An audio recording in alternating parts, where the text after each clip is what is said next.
आपण पाहत आहोत SN न्यूज मराठी। लाईक करा, शेअर करा, सबस्क्राईब करा, रहा आमच्या सोबत अपडेट।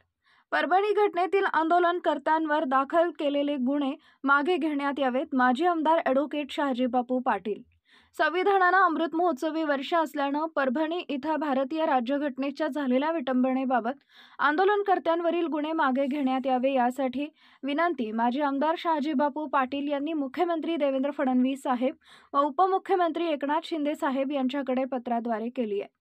26 नोव्हेंबर 2024 पासून राज्यात संविधान अमृत महोत्सवानिमित्त घर घर संविधान हे अभियान राबवण्याचा निर्णय राज्य शासनाने 20 ऑक्टोबर 2024 रोजीच्या शासन निर्णयानुसार घेतलेला आहे।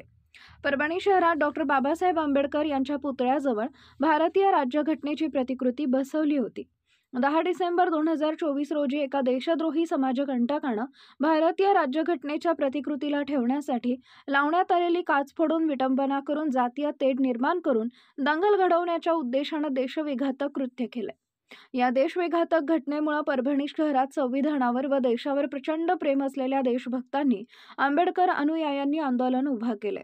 या आंदोलनादरम्यान निरपराध शिक्षण घेत असलेल्या विद्यार्थ्यांवर गुन्हे दाखल केलेत। त्यामुळे या मुलांचं भविष्यात कधीही भरून न येणारं नुकसान होणार आहे।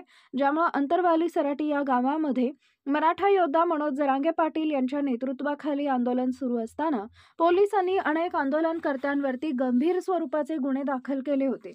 हे गुन्हे राज्य शासनाने बिनशर्त शासन निर्णय काढून मागे घेतले होते। त्याचप्रमाणे परभणी शहरातील संविधानाचे शिल्पकार डॉक्टर बाबासाहेब आंबेडकर यांच्या पुतळ्याजवळ संविधानाची प्रतिकृती विटंबना झाली व नंतर संविधानवादी प्रतिकारक देशभक्त जे आंदोलन उभा केले। या आंदोलनाच्या दरम्यान जे आंदोलनकर्त्यांवर गुन्हे दाखल झाले ते गुन्हे बिनशर्त शासन निर्णय काढून मागे घ्यावेत। संविधानाच्या अमृत महोत्सवात हा क्रांतिकारक व ऐतिहासिक निर्णय घेण्यात यावा अशी विनंती माजी आमदार ॲडव्होकेट शहाजीबापू पाटील यांनी मुख्यमंत्री देवेंद्र फडणवीस व उपमुख्यमंत्री एकनाथ शिंदे यांच्याकडे पत्राद्वारे केली आहे।